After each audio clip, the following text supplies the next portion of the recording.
शिवसेनेचा आज 60वा वर्धापन दिन सोहळा आहे आणि एकूणच ज्या राजकीय घडामोडी घडतायत याच विषयावरती माझ्यासोबत बोलण्यासाठी शिवसेनेच्या आमदार मनीषा कायंदेजी आहेत. कायंदेजी, आज खरं तर शिवसेनेचा मोठा दिवस आहे, 60वा वर्धापन दिन आहे. 60व्या वर्षात शिवसेना प्रवेश करते आहे, वटवृक्ष देखील मोठं वाढतंय. अत्यंत आनंदाचा दिवस आहे आम्हा शिवसैनिकांसाठी. आज 60वा वर्धापन दिन आहे आणि ज्या वंदनीय बाळासाहेब ठाकरे यांनी हिंदुत्ववादी विचार या देशामध्ये रोवले, त्याचा प्रचार प्रसार केला आणि आजन्म त्या रस्त्यावर ते चालले आणि त्यांचंच अनुकरण करत आणि धर्मवीर आनंद दिघे यांचं अनुकरण करत आज एकनाथजी शिंदे या शिवसेनेची धुरा भक्कमपणे सांभाळत आहे, याचा आम्हाला अभिमान आहे. दुसरीकडे आपण पाहतोय तर उबाटाच्या शिवसेनेचा देखील आजच वर्धापन दिन षण्मुखानंद येथे होतो आहे आणि एकूणच ज्या राजकीय घडामोडी घडत आहेत त्याच्यावरनं टीका टिप्पणी ही प्रामुख्याने शिंदेंवरती होताना पाहायला मिळते. जे 6 खासदार हे उबाटाची साथ सोडत शिंदेंकडे दाखल होणार असं म्हटलं जात आहे, त्यावरनं ही टीका टिप्पणी होताना पाहायला मिळत आहेत. गद्दार पासून ते इतर अनेक शिव्या ह्या काल संजय राऊतांनी आपल्या पत्रकार परिषदेतनं दिलेल्या आपल्याला पाहायला मिळालेल्या आहेत. जो पक्ष उद्धव ठाकरे चालवत आहेत त्याला नेमका कोणता पक्ष म्हणावा? कारण त्यांचा पक्ष त्यांनी काँग्रेसच्या दावणीला बांधला. 2019मध्ये लोकांनी शिवसेना भारतीय जनता पार्टीला एकत्रित मतदान केलं आणि माननीय उद्धव ठाकरे हे काँग्रेसच्या सोबत त्यांनी सरकार स्थापन केलं, मुख्यमंत्री झाले. एवढंच नव्हे, ज्या मुलाला काही अनुभव नव्हता त्याला थेट कॅबिनेट मंत्री बनवला, त्यासाठी 2 आमदारांना घरी बसवलं आणि आता ते 2 आमदार काम करतायत आणि युवराज त्यांच्या घरी बसलेले आहेत. आणि अशा पक्षाचा आज वर्धापन दिवस आहे. लोकांना ते काय सांगणार आहेत?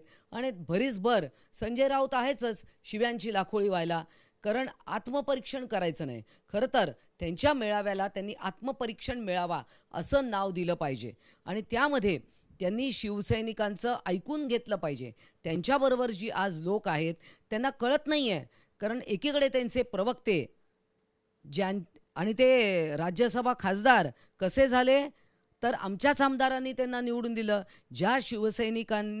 ज्या आमदारांनी त्यांना राज्यसभेत पाठवलं त्यांनाच ते वाटेल तशी दूषणं देत आहेत, आई बहिणीवरून शिव्या देत आहेत. आणि हे उद्धव ठाकरेंना चालतं आहे का? हे रश्मी ठाकरेंना चालतं आहे का?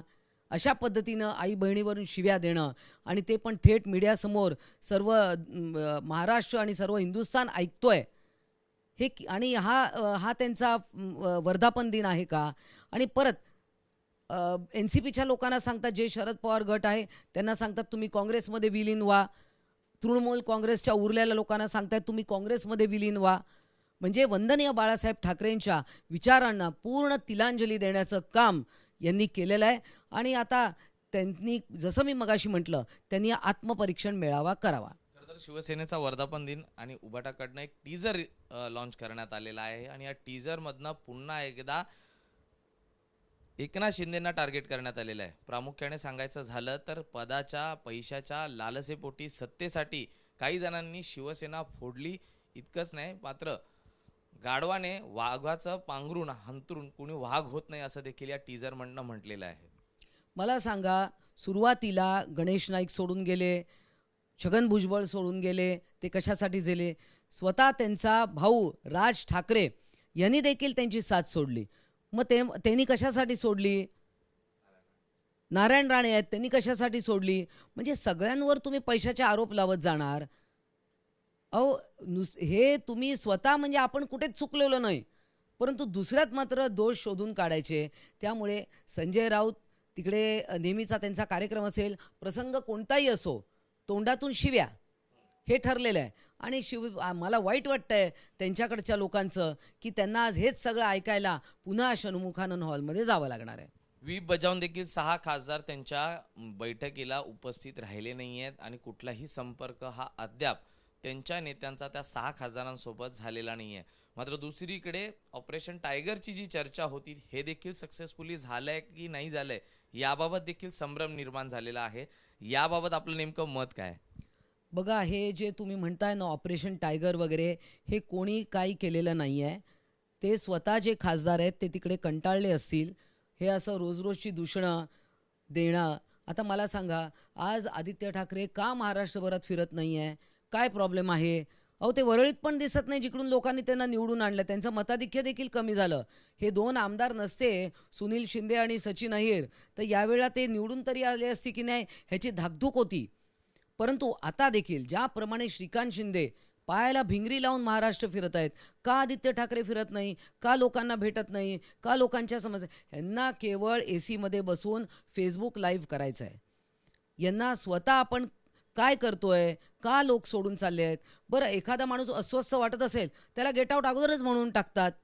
असं म्हणत नाही की ये रे बाबा, काय तुझं दुखणं आहे, असं म्हणायचं नाही. गेट आउट, सगळ्यांना गेट आउट म्हणायचं, मग लोक जातील. आणि संजय राऊत आहेतच, शेवटी ते कुलूप लावतील.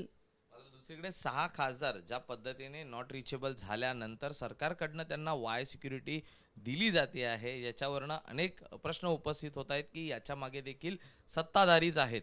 मग नेमकं असं का?